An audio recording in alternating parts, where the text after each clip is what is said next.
Jack Sparrow.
Jack Sparrow.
Test 1 2. Test 1 2.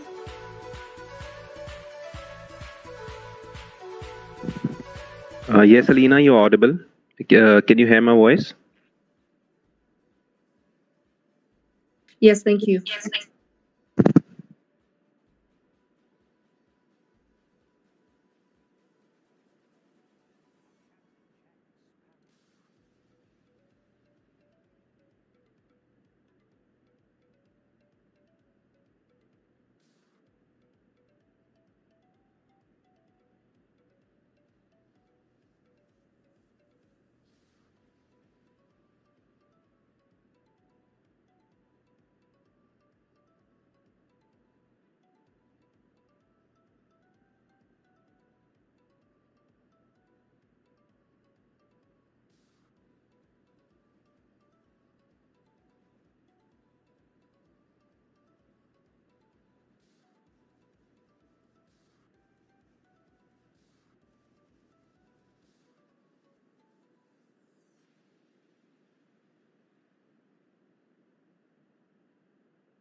Good morning, everyone.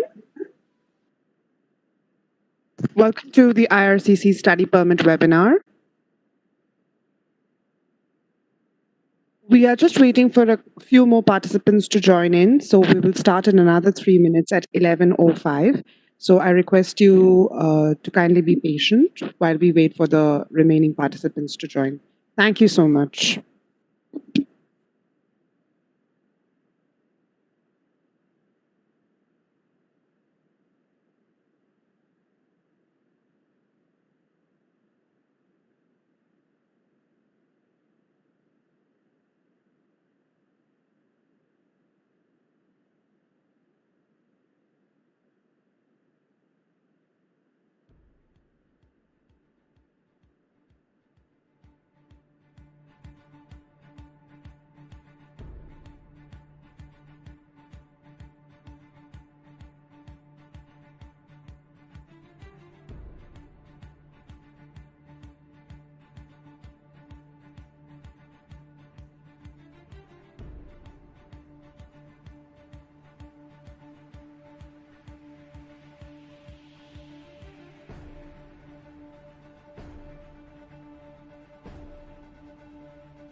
Good morning, everyone, and thank you for waiting. Welcome to the IRCC Study Permit webinar. As you know, there have been a few changes which have been announced very recently, and in our presentation today, we will be discussing those changes and also sharing information to you about them. The presentation will be done by Shikhir Gupta, our Outreach Officer in IRCC Chandigarh, followed by a few frequently asked questions, which I will be sharing with you. And then Ms. Elena Balboa, our Student Unit Manager, will be addressing your direct questions, which we expect to receive in the Q&A box. So I would request all of you to kindly please type in your questions in the Q&A box and not in the chat box. We will try and answer those questions which are the most generic one and which will be relevant for all the participants who have joined in. My name is Anindita Buragoha and I am the Outreach Officer for IRCC Delhi. And on behalf of IRCC, I would like to welcome you all once again to this study permit webinar. Over to you, Shikir.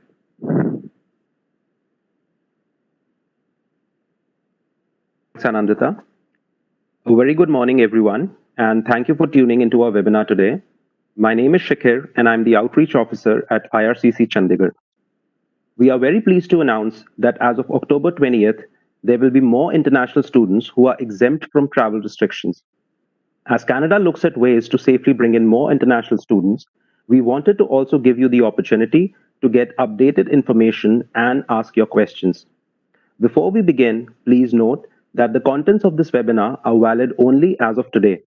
For the most current information on IRCC processes and travel restrictions to Canada, please visit our website www.canada.ca/immigration. Some of the information from today's presentation may be the same as our previous webinars. We are hoping that some new people may have joined the webinar today to further understand the benefits of choosing Canada to study. So now let's begin. We know that international students make significant cultural and social contributions to Canada.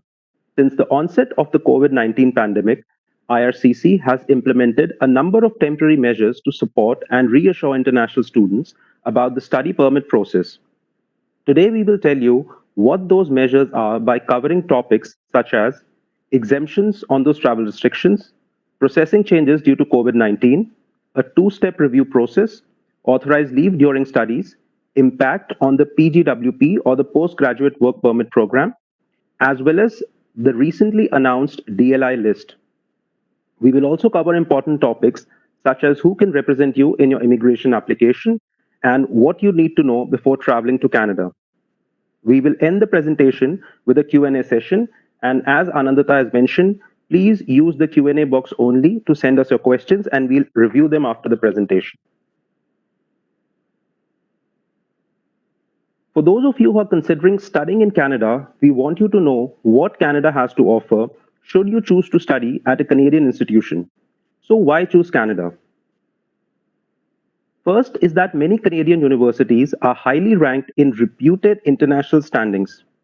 Canadian college and university diplomas are recognized around the world, and the Canadian education system encourages cross-disciplinary studies to develop transferable skills such as critical thinking, teamwork, and communications.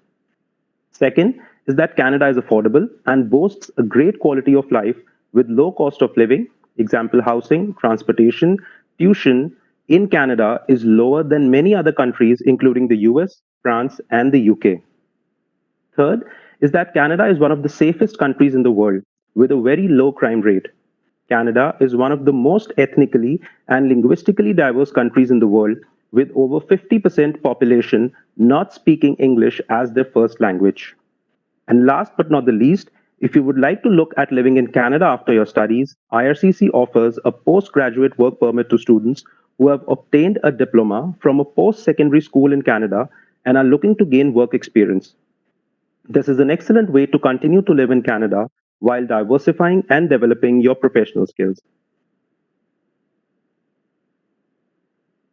Now that you're seriously looking at choosing Canada to study or have already done so, you need to understand that currently many people cannot travel. However, nationally, we are seeing positive changes from actions put in place to stop the spread of COVID-19. We are taking precautions just like India by ensuring there is more physical distancing, mandatory mask wearing, and promoting good hygiene practices. Canada is working to slow the spread of new cases by cautiously starting to allow more people to enter Canada. So this brings us to the new announcement as of October 20th. Canada is now allowing students to enter Canada who are destined to designated learning institutions, also known as DLIs, which have an approved COVID-19 readiness plan, which is approved by the provincial or territorial government. As part of the DLI's approved readiness plan, they are expected to provide, number one, information to international students on health and travel requirements before they arrive in Canada. Number two, help students with their quarantine plans and provide guidance or assistance in acquiring the necessities of life, such as food and medication during the quarantine. And third, have a readiness plan to establish protocols for the health of students and in the event there are suspected or confirmed COVID-19 cases at the school. The list of DLIs with an approved COVID-19 readiness plan is now posted on IRCC's webpage for international students affected by COVID-19 restrictions and updated regularly as provinces and territories identify additional schools. This change to travel restrictions affects all international students regardless of where they are traveling from or when their study permit was approved. Travelers should not make any travel plans until they have met all requirements and received all necessary authorizations. With the amended travel restrictions, immediate family members may be able to accompany an international student to Canada if their reason for travel is non-optional or non-discretionary, such as getting established in Canada in support of a student study program. This could include a spouse or common law partner or a dependent. Accompanying family members of a student do require a letter of authorization to travel and must obtain that by writing to the IRCC COVID-19 exemption mailbox, which you can see on the screen. While writing to this mailbox, the applicant must explain why they feel they are exempted from travel restrictions. Through this slide, we want you to be clear that students who were approved before or after March 18th will now be allowed to travel to Canada, provided their DLI is on the list of schools with an approved COVID readiness plan. If it is so, their travel is considered essential. Please note that the March 18th important date was only applicable prior to the October 20th date, but now is no longer relevant. If your study permit is to attend a school which is not on the DLI approved list, your visa will be deactivated. This means that you cannot travel to Canada at this time, as you will receive a no boarding message from the airline. So we are aware of many service disruptions that are causing delays in the processing of your application. All applications received between now and January 31st, 2021 must be submitted online. This allows us to continually process applications across our network through work sharing of this caseload till operations normalize. We know that panel physicians are operating with less capacity. This means that it may take longer for you to obtain an appointment to complete your immigration medical exam. We also know that some businesses and schools remain closed and are operating at limited capacity. This means that it may take longer for you to obtain the supporting documents you need for your application.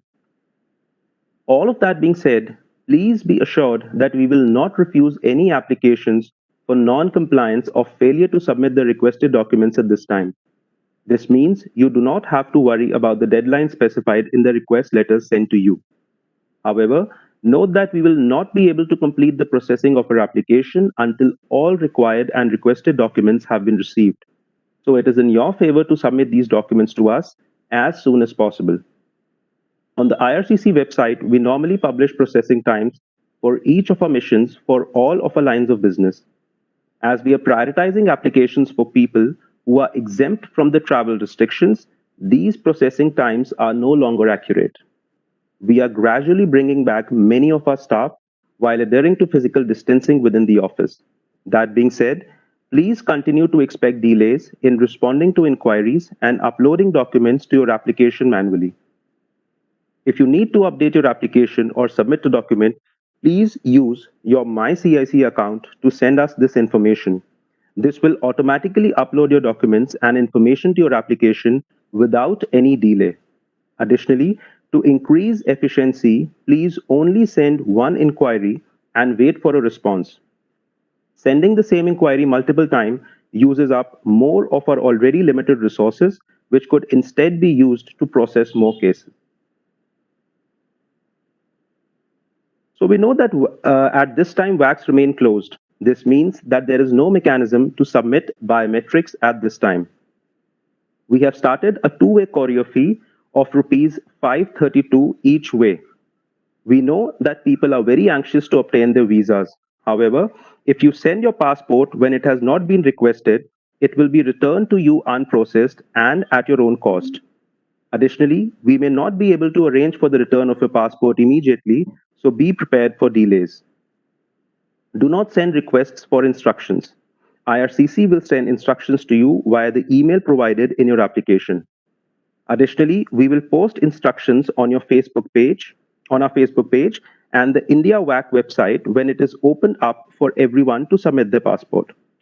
We will prioritize processing based on the changes to travel restrictions. Applications destined to DLIs on the approved provinces and territories list will be prioritized for processing and will receive a final decision on their application if all required documents have been submitted. This means that if your application is approved, you will be issued a visa so you can travel to Canada under the exemptions to the current travel restrictions. If your DLI is not on the approved provinces or territories list, we will only finalize applications which result in a refusal. If you meet eligibility requirements, your application will not be approved for a visa until travel restrictions are further amended or lifted.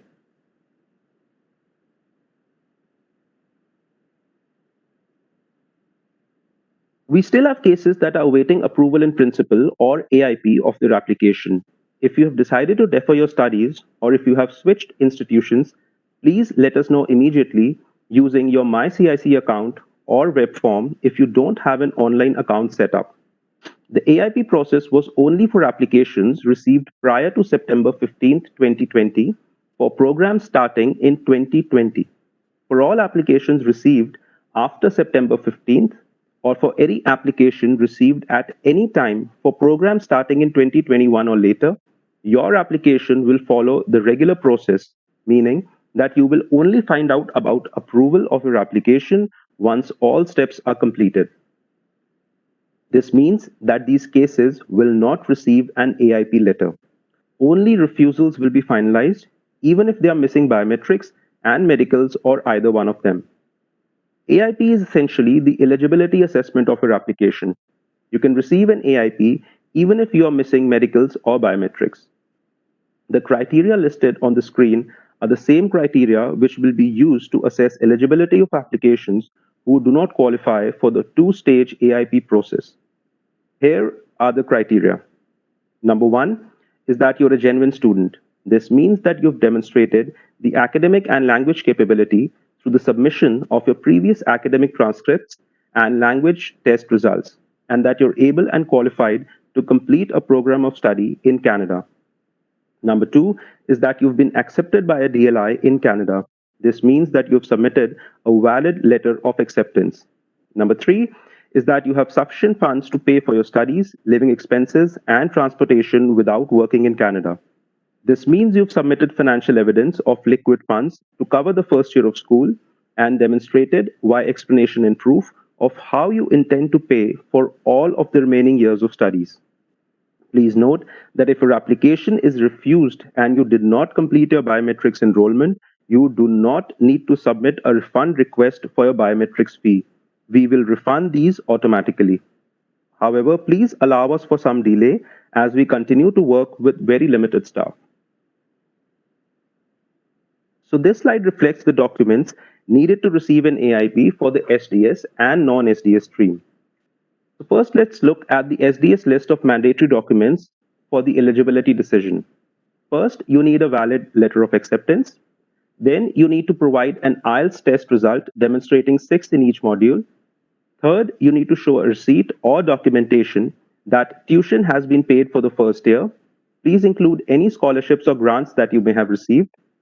Fourth is to provide a receipt for a GIC of 10,000 Canadian dollars. Fifth is you need to submit your most recent secondary or post-secondary school transcripts. For Quebec-bound students, you need a CAQ. For the non-SDS stream, these are the mandatory documents for the eligibility decision. First is you need to submit a valid letter of acceptance. Second is to provide IELTS, TOEFL, or PTE test results. Please note that no online language test results will be accepted by IRCC. Third is to show liquid funds to pay for tuition, living expenses, and transportation for the first year of school, plus an explanation and evidence of how you intend to pay for all of the remaining subsequent years of school without relying on working in Canada. Fourth, You need to submit your most recent secondary or post-secondary school transcripts. And last but not the least is you need a CAQ for Quebec-bound students. Additionally, we recommend that you submit a statement of purpose. Please note that if you're unable to submit a required document, for example, upfront medicals, your application will be moved to the non-SDS stream. Admissibility assessments will only be made if you pass the eligibility assessment. Otherwise, your application will be refused if you fail eligibility. For this, you must provide biometrics, complete your immigration medical exam, answer all questions truthfully and completely. This includes declaring all previous visa refusals for all countries, providing all of your background history for the last 10 years, and being truthful about any previous arrests and criminal history. And also, you must always remember to only submit authentic documents. Even if you meet all of the admissibility assessment requirements, only students destined to the schools on the approved DLI list will be finalized and issued visas. For all other applications where admissibility requirements are met and the student is destined to a school not on the approved list, their application will be on hold until their school is added to the DLI approved list. The travel restrictions are amended to extend to them, or the travel restrictions are lifted. For all applications which do not meet either the eligibility or admissibility requirements or both, they will be immediately refused. So you must comply with your study permit conditions if your in-class courses are temporarily moved to an online-only format or suspended completely because of COVID-19. To do this, you must stay enrolled in your DLI and participate in your online studies if your DLI offers them. If your DLI closes permanently due to COVID-19, you have 150 days to enroll in a study program at a new DLI, change your status to worker or visitor, or leave Canada. Many of you will have questions about working in Canada and how the current changes may affect your opportunity to be employed. So why is the PGWP important for many students? Work experience provides a better opportunity to gain the language skills and work experience required to apply for permanent resident status in Canada. In addition, Canada has some of the highest salary for workers. Furthermore, persons with Canadian work experience are often able to demonstrate that they have the skills, knowledge, and critical thinking required to do the job. It is worth noting that you can obtain up to a 3-year postgraduate work permit. This all depends on the length of your eligible studies. You can also complete more than one program and combine their length towards your PGWP if each program is PGWP eligible and is at least 8 months in length. New measures have been announced with respect to the PGWP program. You should know this information prior to entering Canada so you are aware of the rules. If you're unable to travel to Canada at this time, due to travel restrictions, your eligible online studies will count towards your PGWP if you already have a study permit, or you've been approved for a study permit, or you applied for a study permit before beginning your program in either 2020 or winter 2021. For those who applied before September 15th for a 2020 start date, we know that some of you are still awaiting your AIP. We are working hard to process these applications. Please make sure your application is complete or it will cause further delays. This may be a bit difficult to understand, so please listen carefully. IRCC wanted to provide maximum flexibility for students to be able to obtain their PGWP if they have genuinely studied at a Canadian institution, either in or outside Canada. If you fall in any of the situations listed above, you can complete up to 100% of your program online while outside of Canada if your program is between 8 and 12 months in length and you started your program of study between May and September 2020. This essentially means that taking an entire 1-year program online outside of Canada may qualify the entire program for a PGWP.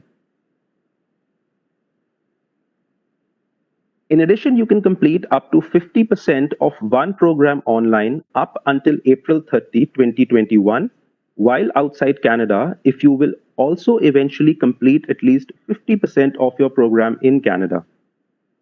Furthermore, you can complete up to 50% of two programs online up until April 30, 2021, while outside Canada, if you graduate from two different programs within 2 years of each other, and each program is at least 8 months in length, and at least one of the programs started between May and September 2020, and at least 50% of the combined programs is completed in Canada.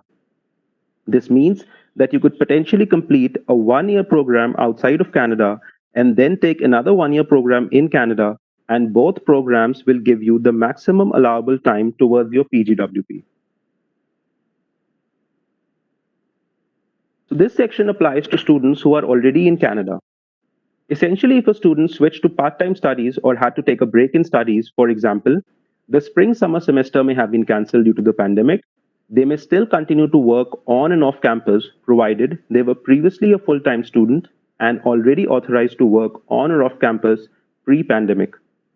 For off-campus work, the maximum limit is still 20 hours per week during the academic session and full-time during regular academic breaks. Please note that school closures, part-time studies, or semester cancellation due to COVID-19 do not count as regularly scheduled academic breaks.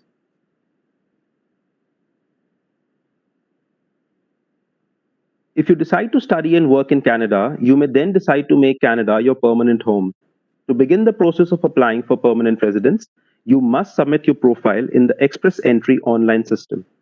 This will show you how many comprehensive ranking system points you have based on your education, work experience, language ability, and other factors.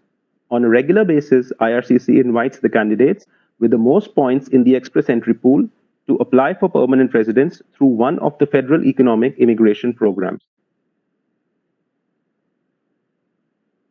Having a plan to quarantine is a very important piece to travel restrictions being relaxed for international students. Please make sure that you follow your quarantine plan. Not doing so could end up costing you or others COVID-19, as well as imprisonment, removal from Canada, and a fine of up to 750,000 Canadian dollars.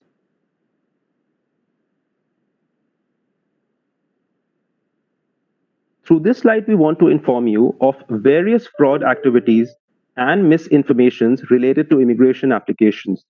We strongly advise you to scan the QR code on the screen for more information as I speak. So first, it is important to protect yourself. We always say that if it sounds too good to be true, it probably is. Please never share your personal information with unauthorized strangers. Second, the fraudulent websites and scams. Websites may claim to be official Government of Canada websites. People do this to trick people into paying money to them. Third, are email scams. IRCC will never send you an email from a private address, for example, Hotmail or Gmail. Please note that IRCC addresses always end in .gc.ca or canada.ca. Then there are telephone scams. Please note that IRCC will never ask you for any sort of payment by telephone. Next are unauthorized agents. Please note that you do not have to use a consultant to submit an application.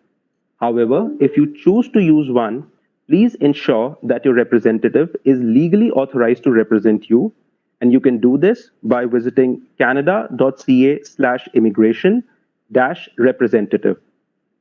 Examples of authorized agents include members of law societies in Canada, members of Chambre de Notaire in Quebec, and members of ICCRC, which is a regulatory body for immigration consultants in Canada.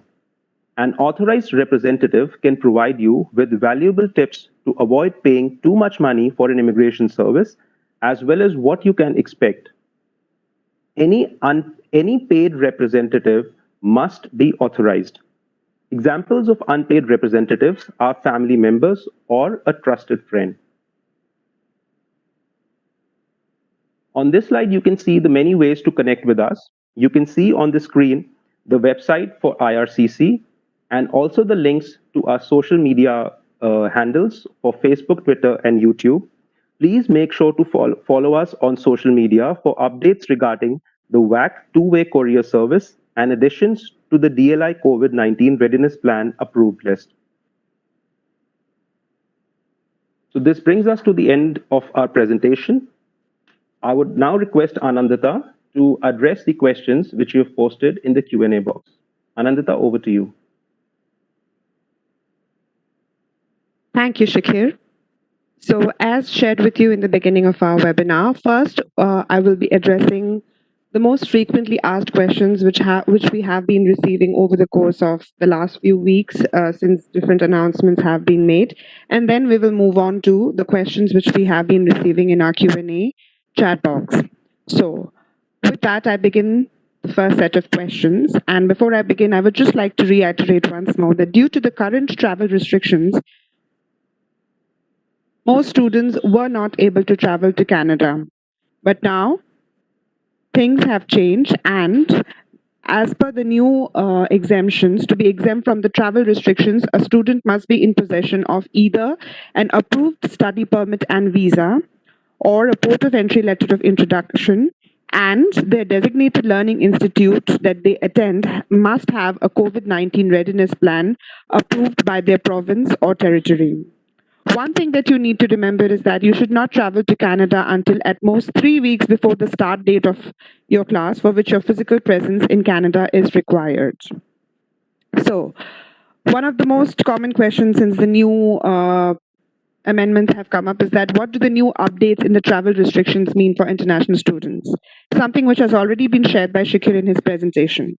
Amended travel restrictions, which have taken effect on October 20th, allow international students to enter Canada if their designated learning institute has an approved COVID-19 readiness plan in place.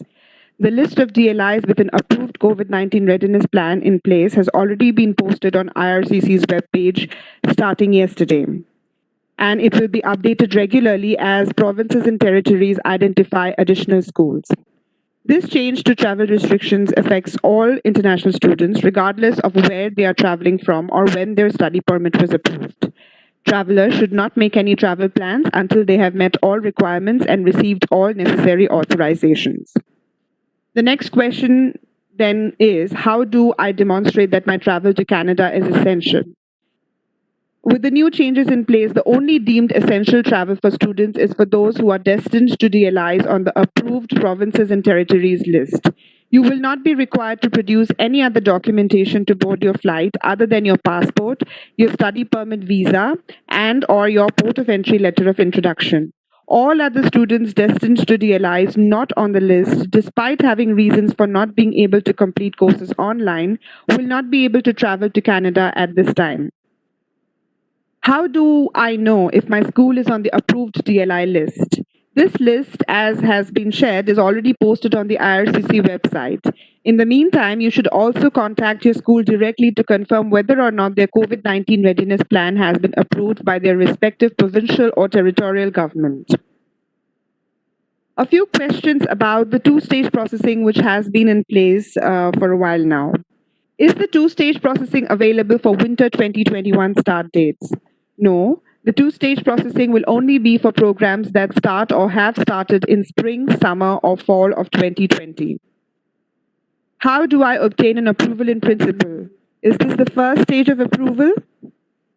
An approval in principle happens in the stage 1 of review of your application.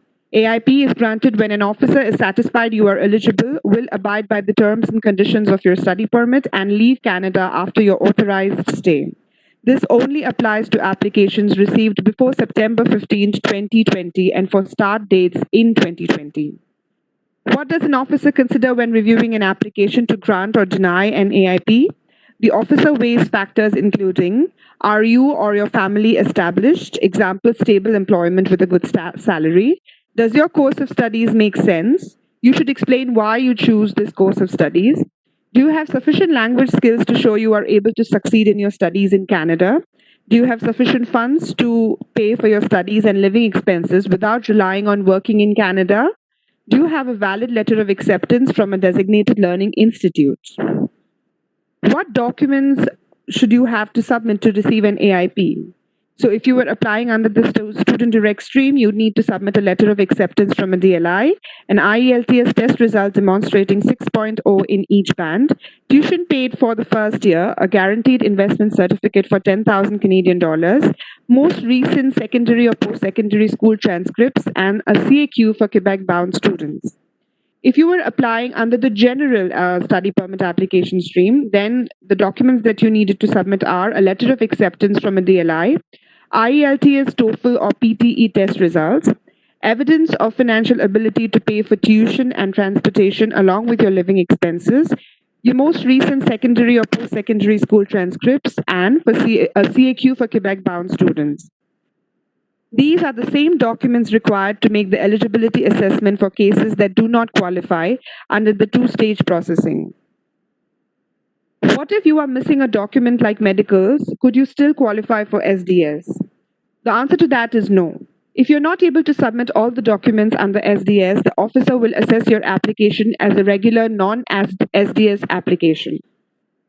What do I do if I cannot submit a document within the requested time frame?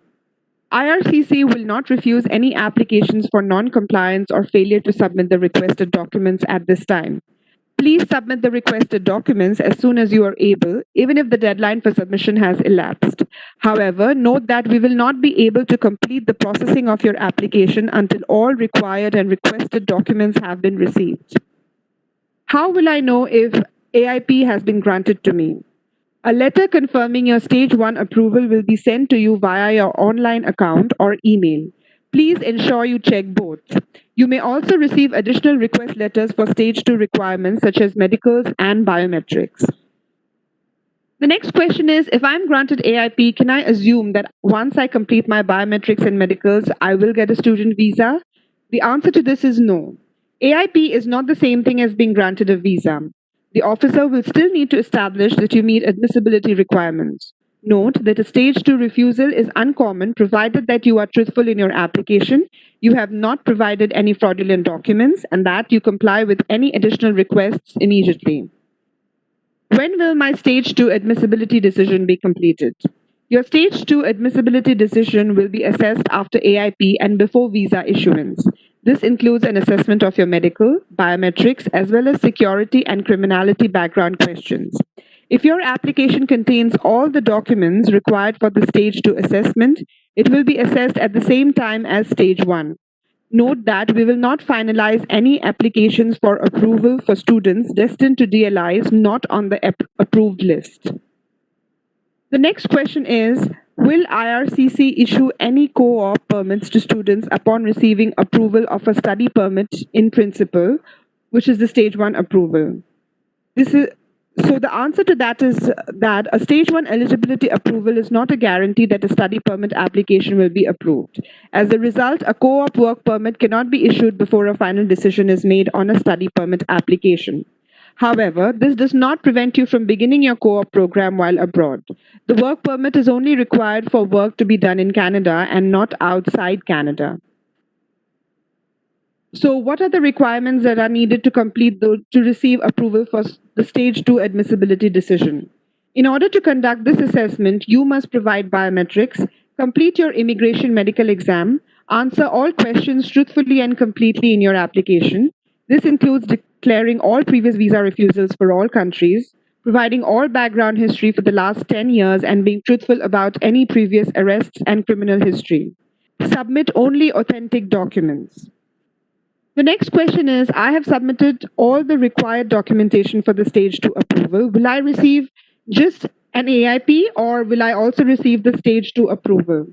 In order to give assurance to students wanting to start their online courses in the fall, cases are being prioritized to provide AIP.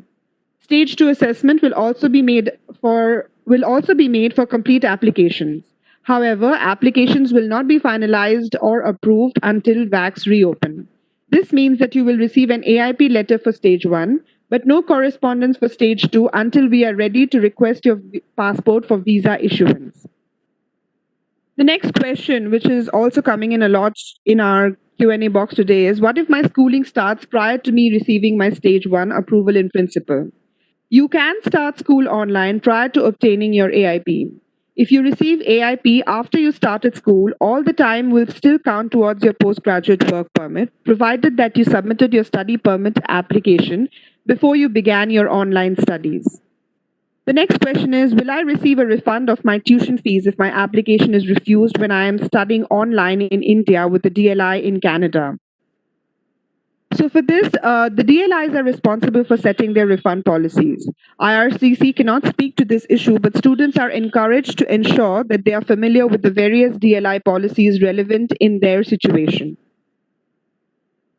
The next set of questions are more related to processing time. So the first question is processing for SDS study permit applications faster than non-SDS applications? There have been many service disruptions due to the COVID-19 pandemic, and we have not been able to maintain our standard processing times. We are working through the inventory of applications now, and that is all we can say at this point of time. When can I expect a decision on my application? Again, there have been many service disruptions due to COVID-19, so our processing times are no longer accurate. IRCC is working hard towards normal service delivery standards. Applications meriting a refusal are being finalized at this time. So please check your online account or email in case you may have received a refusal letter. For applications to receive visa approval, only those destined to an approved DLI will be approved and issued visa. For all other cases, they will not be approved until either the DLI is placed on the approved provinces and territories list or the travel restrictions are further amended or lifted. The next question is, when can I submit my passport so I can get my visa? The visa application centers in India remain closed, but they are now accepting and returning passports via a two-way courier service, and if the applicant is currently allowed to travel to Canada. So you need to wait to receive further instructions via email on how to access this service. Applicants should not send in their passports if they don't meet this criteria to travel to Canada. The next set of questions is about language tests. So the first question is, can I submit a language proficiency test result that I completed online? If my school has accepted my result for my admission, is this sufficient? The answer to this is no. IRCC does not accept results from online language tests. There are no changes to the language proficiency assessment score requirement. The recommended tests are IELTS for English and TEF or TCF for French. We also accept TOEFL and PTE academic test scores from Duolingo, or any other online language test will not be accepted for any immigration application purposes, including for study permits. What if my IELTS score has expired or is about to expire? We will accept the IELTS results as long as they were valid on the day you submitted your application.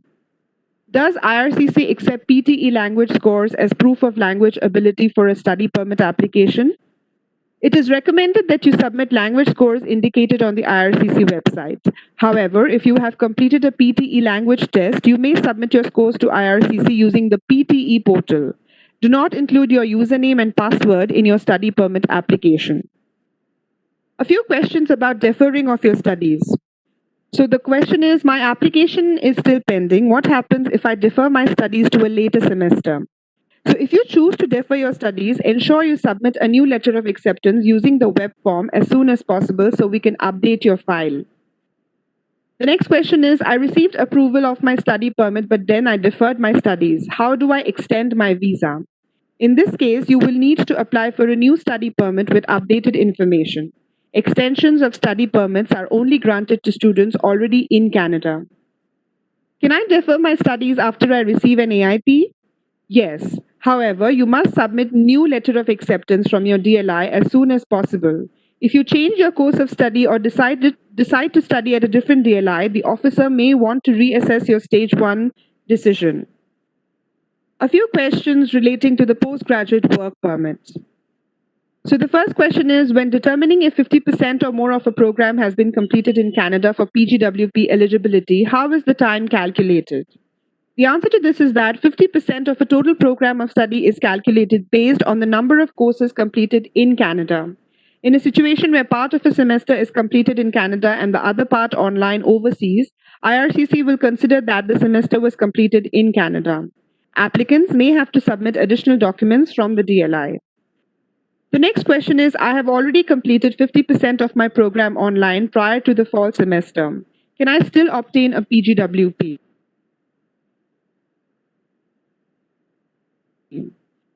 You can complete 100% of your program online if your program is between 8 and 12 months in length. You started your studies between May and September 2020, and you finish your program by April 30th, 2020.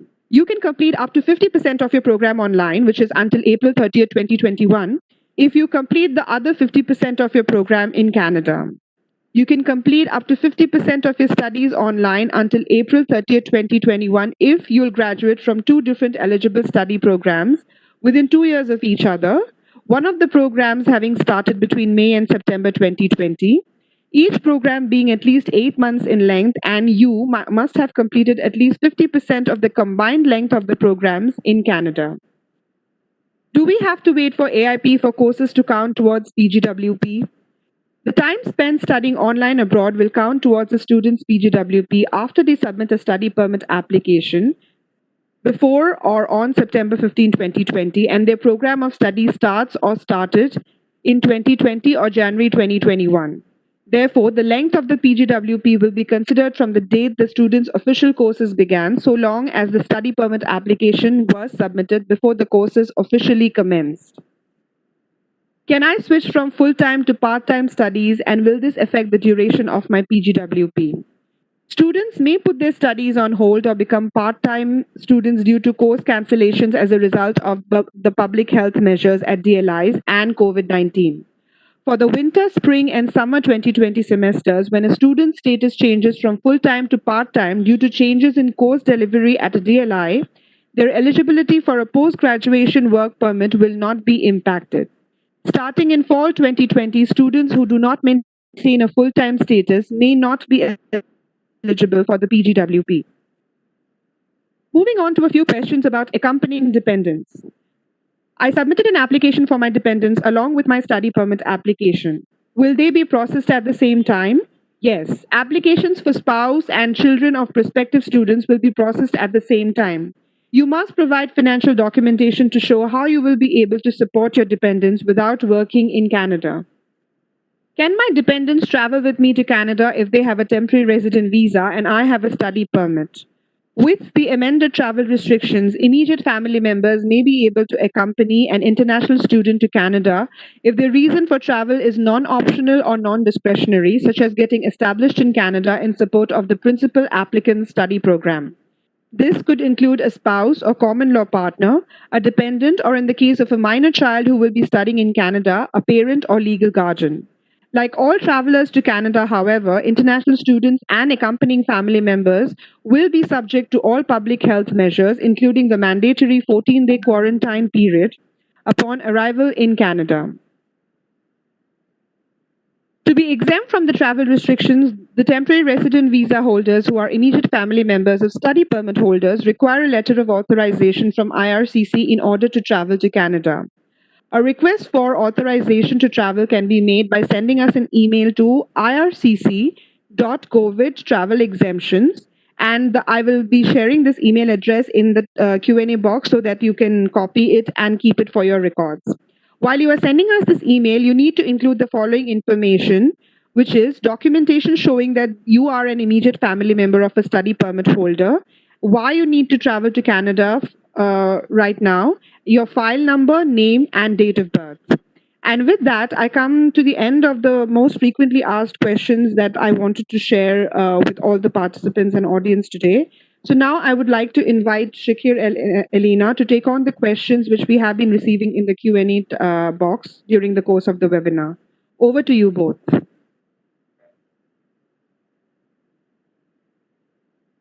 Thanks, Anantha.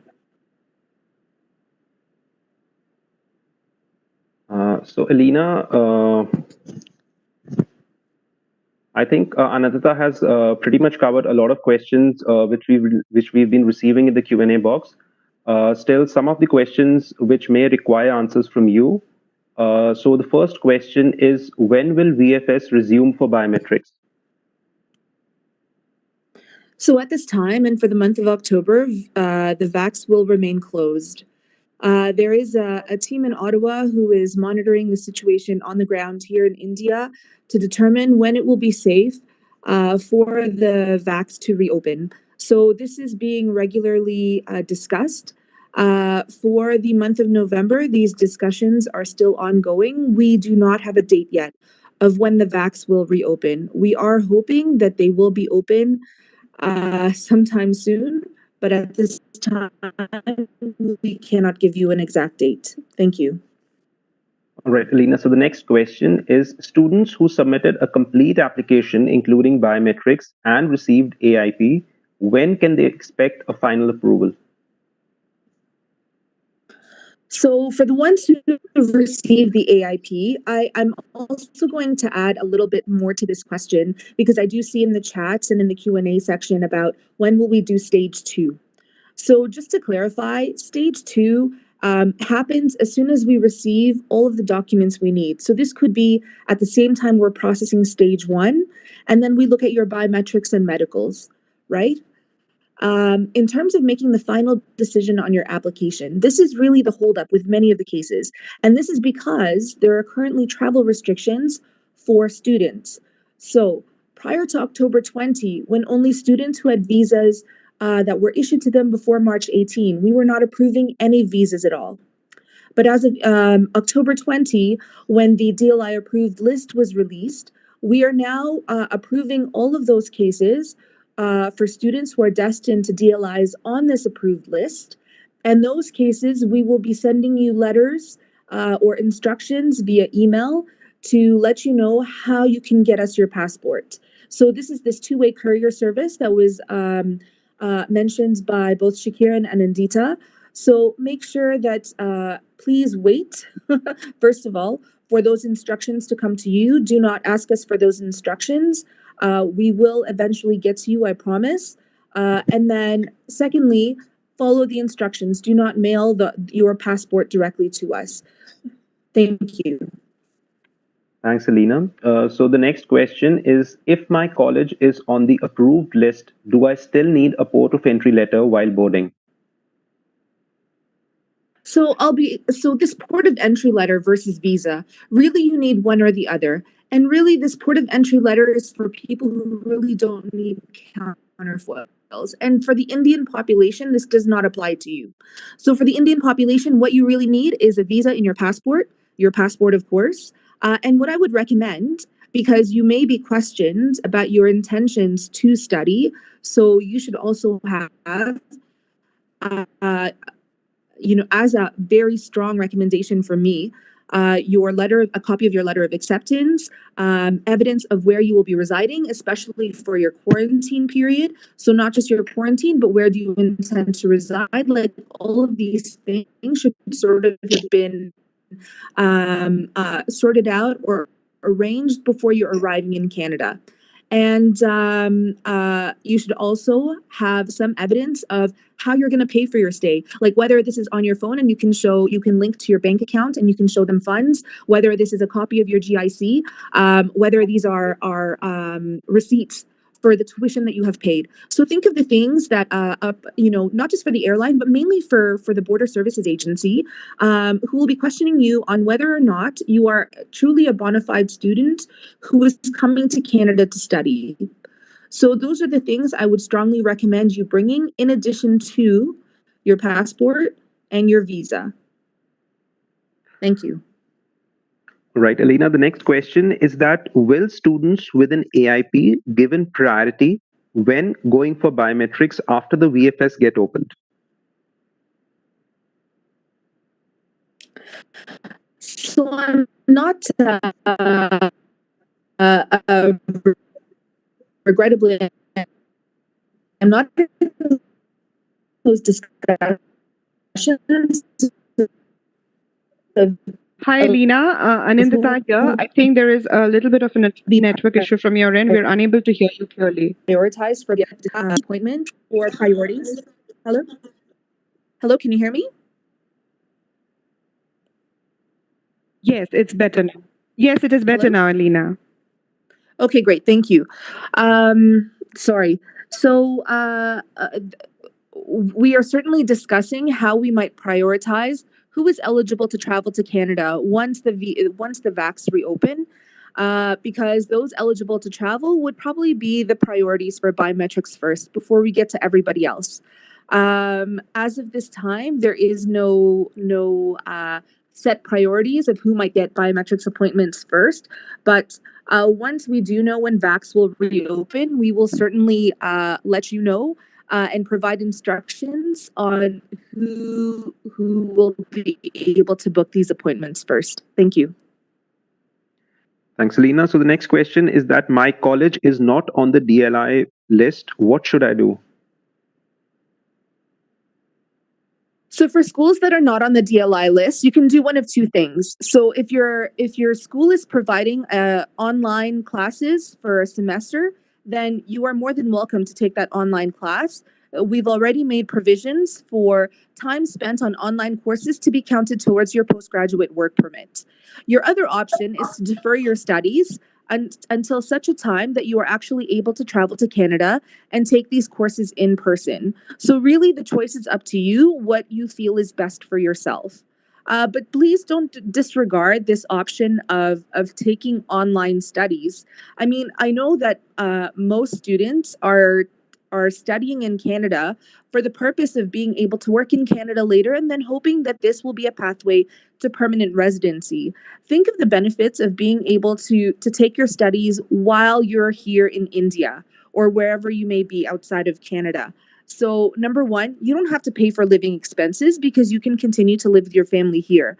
Number two, you also don't have to think about all of the added pressures and stresses of moving to a foreign country while at the same time juggling all of the academic pressures coming from attending this new school. You can actually focus on academics and not focus on all the other things that you'll have to worry about if you were actually coming to Canada now to study for your very first semester. So consider also the online option and don't be so quick to disregard it because that time can count towards your postgraduate work permit, okay? Thank you. Thanks, Alina. So the next question is, will only complete profiles be receiving passport submission requests? If yes, what about the ones who haven't completed the biometrics yet?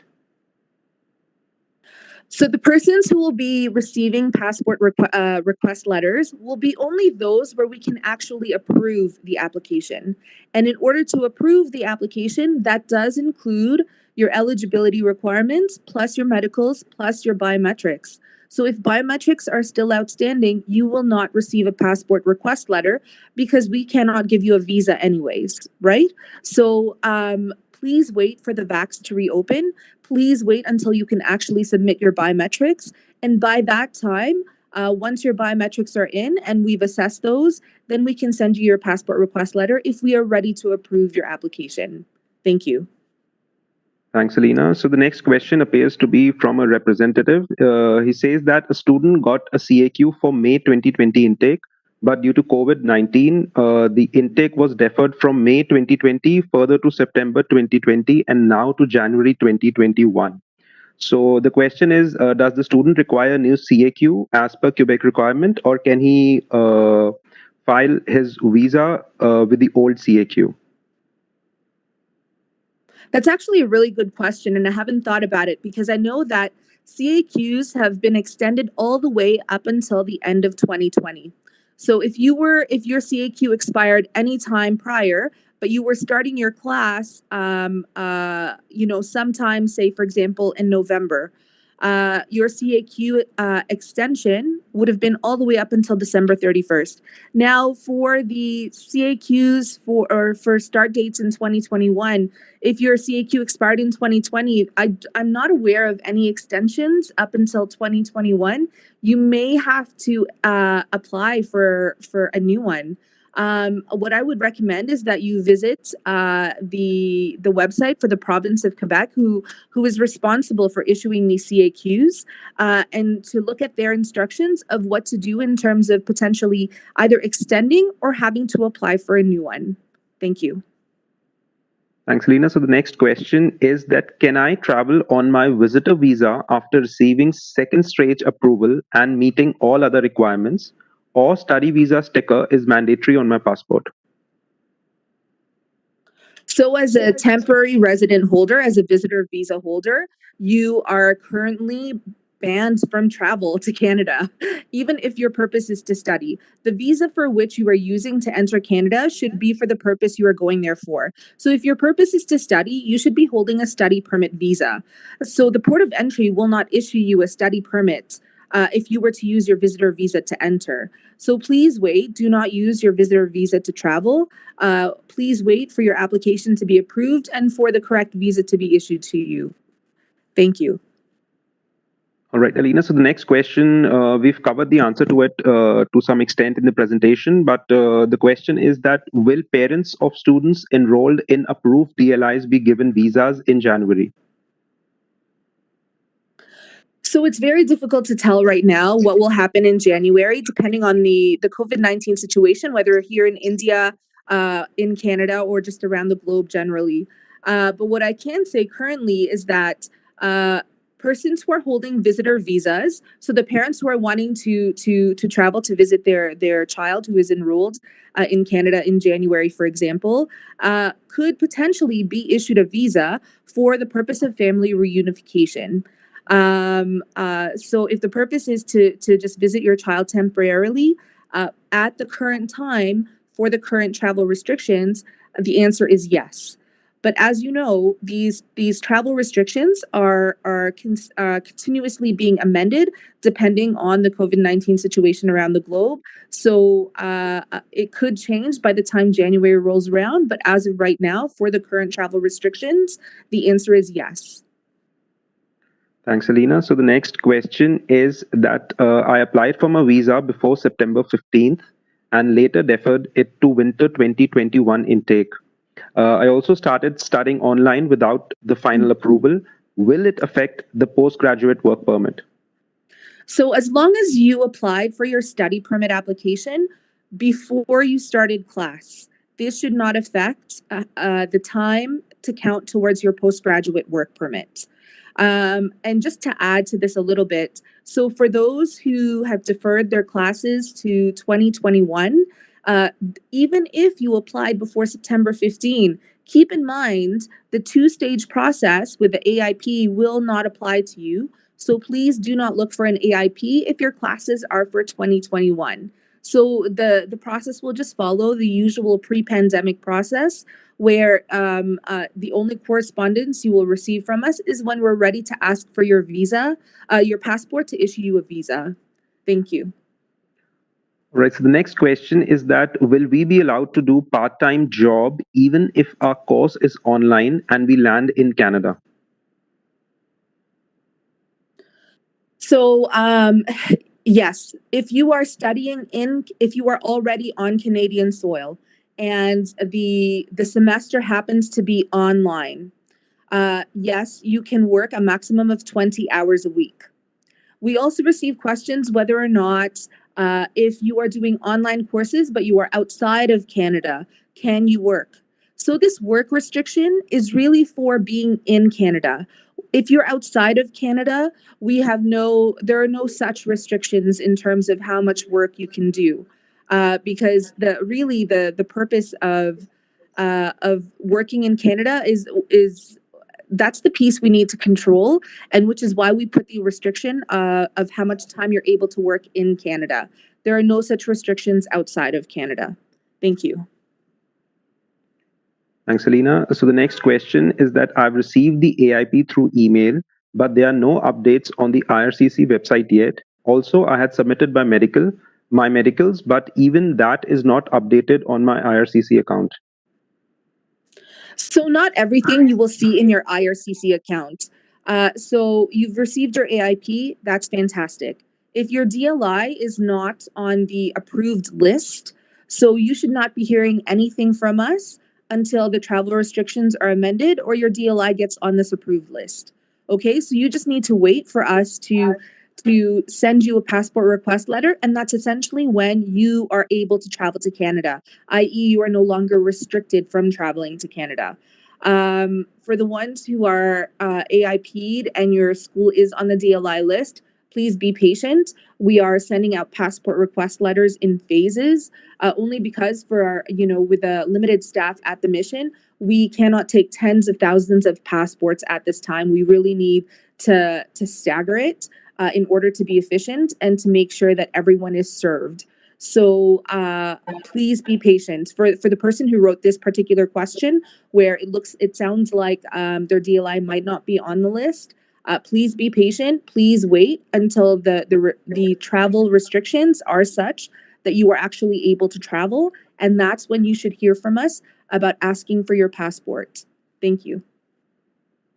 Thanks, Alina. So the next question is, what about spousal applications for open work permit, which were already submitted? What will happen to their processing now that students are able to travel, and so are the immediate family members? So if the applications were submitted in a group, we are certainly processing them as a group. So if you and your spouse submitted your applications together, so one study permit and one open work permit, they are being processed together. So if the study permit is receiving a visa, the open work permit ought to be receiving a visa as well. So both of you should be receiving passport request letters.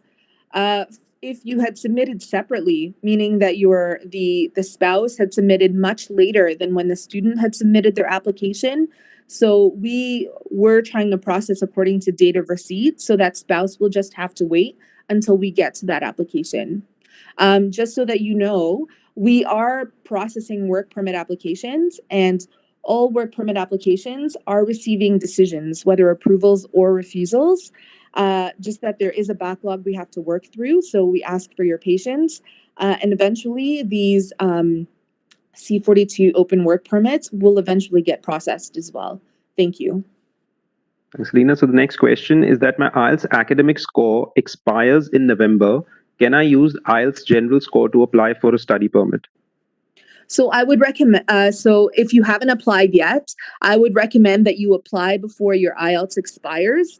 For SDS, if you are going to apply through the SDS stream, that means you need upfront medicals in addition to all of the other SDS requirements. They will accept IELTS general. For non-SDS, we will only accept IELTS academic. So you either do a new IELTS academic if you're applying after the expiry of your current IELTS test, or you apply now before it expires, and we will accept the expired IELTS provided that it was still valid at the time of your submission. Thank you. Thanks. So the next question is that I did my medicals on November 2, 2019, which is going to expire on 2 November 2020. I received my AIP on 13th August. Kindly tell me if I need to redo the medicals, as my previous medicals were already passed in GC key. Okay, so for those who have medicals who either expired within the last few months or are about to expire and you haven't yet been able to travel, we are making some exemptions where we're extending the validity of medicals. So not everyone will receive a medical extension, but please wait for the officer to assess your case and let you know if you need to redo medicals. So you will receive a request letter if you need to redo the medicals. Otherwise, if you do not hear from us, we are likely extending your current medicals so that they can still remain valid until we can issue you a visa. Thank you. The next question, Lena, is that is it necessary to follow the quarantine plan given by the university, or we can follow our own quarantine plan, which would be much convenient for many students? So I'm not sure what the quarantine plans are that the universities are providing to you. This could be a condition of your enrollment. I don't know. You need to read the terms and conditions of your enrollment and what this means in terms of having to comply with their quarantine plan. If anything, the universities and colleges have worked very hard to put together these quarantine plans to ensure that you have good spaces to live in for the 2 weeks of quarantine, and that these spaces will allow for you to receive all of the necessary things you might need to survive for these 2 weeks. For example, you'll need food, you'll need medicine, you'll need, whatever else you might need. for the plan that you've set for yourself, you should also, if you insist on choosing that, and if your school is allowing you to use your own plan, you need to make sure that you can, the plan that you have is equally as good, if not better, than the plan that the university has for you. This is for your benefit. That's what I would recommend. Thank you. Thanks, Alina. So the next question is also something we're getting pretty often. They say that, is there a chance to move the biometrics collection from India to some other country or to the port of entry? So certainly there is no possibility to move the biometrics collection to the port of entry for students. You will not be able to receive a visa until you get your biometrics done, which means that you need to get your biometrics done before going to Canada. Now, in terms of doing biometrics in another country, what I can tell you is that yes, this is a possibility. If you choose to go to another country and try to get a biometrics appointment there and then submit your passport there for visa issuance, yes, you can certainly do that.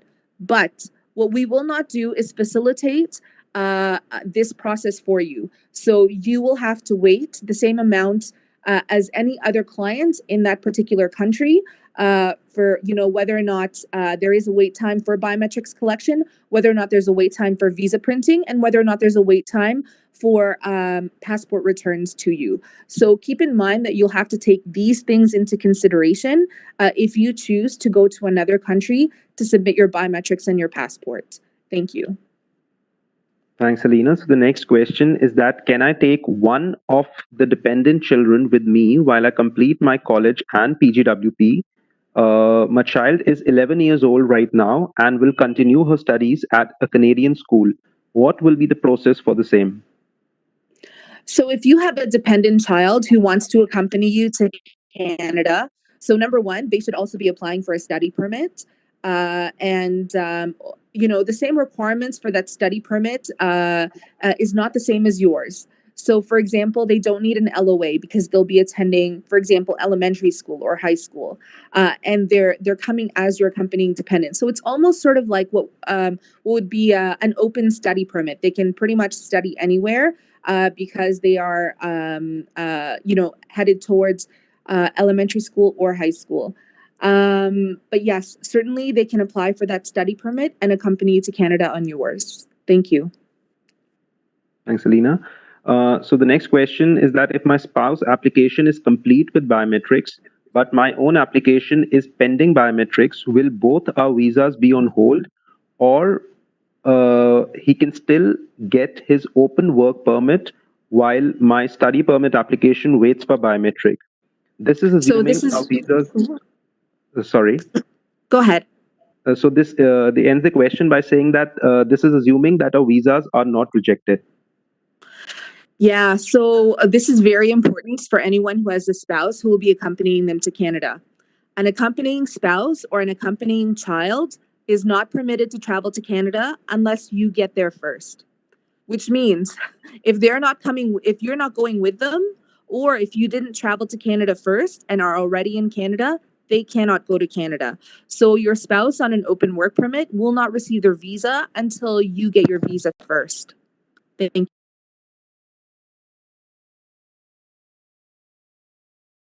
A lot from a lot of participants, it says that the DLI is on the approved list, but the course is going to be continued online. Can they travel to Canada?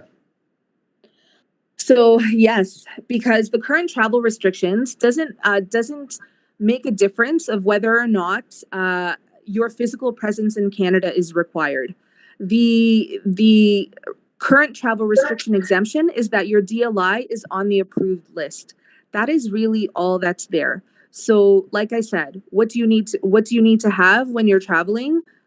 Your passport, your visa, all the strongly recommended items like your LOA, proof of funds, where you're staying, etc. But as long as your DLI is on the list, you are able to travel even if the semester is online. Thank you. Thanks, Alina. So the next question is, are there any chances of the DLI list to be updated, as many colleges are not on the list? Absolutely. So the DLI list will actually be updated every 2 weeks. What I would recommend, because you have a direct connection to your college or to your university, I would suggest that they should be your first point of contact, because they can tell you when they've gotten on the list. Well, we're only updating our list every 2 weeks. And for example, we launched the first list on October 20. The next list won't be for another 2 weeks. What if your DLI manages to get on the list, now has an approved COVID-19 plan, and they get approved, by the end of this week? They can tell you this, and you can prepare for travel to Canada once they're actually put on that list in advance of actually seeing the list online. So talk to your DLI. Use them to get intelligence or information of whether or not you will be able to travel soon. Some DLIs may not be interested in having international students physically be in Canada at this time because, for example, the setup of their school may not be able to have all the physical distancing that is required at this time. So they will just have to wait until such a time that the pandemic has sort of died down. But there are schools who are making efforts to try to get students back to their schools physically, whether it's international students and domestic students as well. So really ask them for this information, and they can tell you whether or not it's in the horizon that they're aiming to get on this list, or if they're not planning on having any students at all until, say, for example, 2021. Thank you. Thanks, Alina. So the next question is that, is there any deadline on submission of study permit applications for the January 2021 intake? So I will say this for any intake, and this is really important because I'm just thinking back to what happened this summer where we received thousands and thousands of applications, maybe a few weeks before the semester started. This is not feasible for us to be able to process all of these applications all at once because we don't have an infinite number of employees who can work on this caseload. So what I recommend to everyone, if you are intending to submit a study permit application, please submit it immediately as soon as possible. Do not wait. Frankly, you should be submitting a study permit application 60 days in advance of you wanting to receive your visa. That is my recommendation. Why? Because that's actually the standard processing time, right? Even pre-pandemic, you're supposed to submit your application at least 60 days before the start date. But don't wait for that 60-day mark. If you can submit it now, please submit it now. It is to your benefit to submit it as soon as possible and to give yourself the most amount of time to prepare for travel. Thank you. Thanks, Alina. So the next question is that I have an approved study permit. My DLI is on the approved list. Should I expect to receive any further instructions or documents from IRCC before going ahead and booking my travel? No, that is it. So get your visa. Make sure you have, all the evidence I talked about, like strongly recommended that you have with you on your plane. Make sure you have your passport and go ahead and start making travels if your DLI is on the list. You do not need any sort of authorization letters or any of that sort of thing to travel right now. So we have a list. The airlines have access to it of who's on the DLI list. And as long as you can provide evidence that that's where you're destined, you should be able to travel. Thank you. Thanks, Alina. So one last question for today. It says that how do I identify if my AIP is genuine or fraudulent?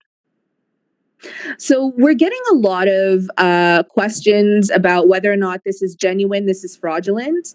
Frankly, I suspect that these are applications who may have, submitted a paper application and have not linked their application to an online account.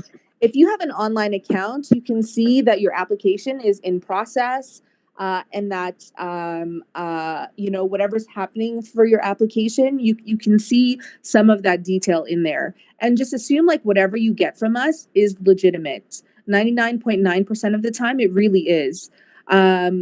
There's various offices who are working on our caseload, which is probably why you're seeing, a few different formats out there, like depending on whether or not it's sent through the online portal or whether it's sent to you by email. All of these questions like asking for confirmation or verification that is this legitimate. I'll be honest, it's adding to our workload, and with limited resources right now, it's also slowing down us processing your cases. So think about, when you contact us, if you have a question, try to look at our website, look at our social media to see if you can find the answer that you need, because the more inquiries that come into our mailbox, the more resources we need to take away from processing applications and making decisions to answer all of those inquiries. In terms of verifications, if you're honestly stumped, so think about this. A lot of the fraudulent documents we receive have, all sorts of spelling errors, grammatical errors, etc. If this is what you're seeing in your document, it is likely fraudulent, right? You don't need to come to us for verification for this. If you don't have an online account, I suggest you make one right now. Connect your paper application to your online account so that you can see that your application is actually in process. If we haven't refused your application yet, your application has likely been AIP'd and that AIP letter is legitimate. So please don't ask us to verify it. We are refusing applications, as immediately as we can. So if you haven't received a refusal letter and your application is still in process, as per your MyCIC account, that letter is likely legitimate. So think about those things. Thank you. Thanks, Alina, for answering all those questions. So this brings us to the end of today's webinar. I would like to once again thank you all for joining us today, and we hope that the information provided in the webinar was helpful to you.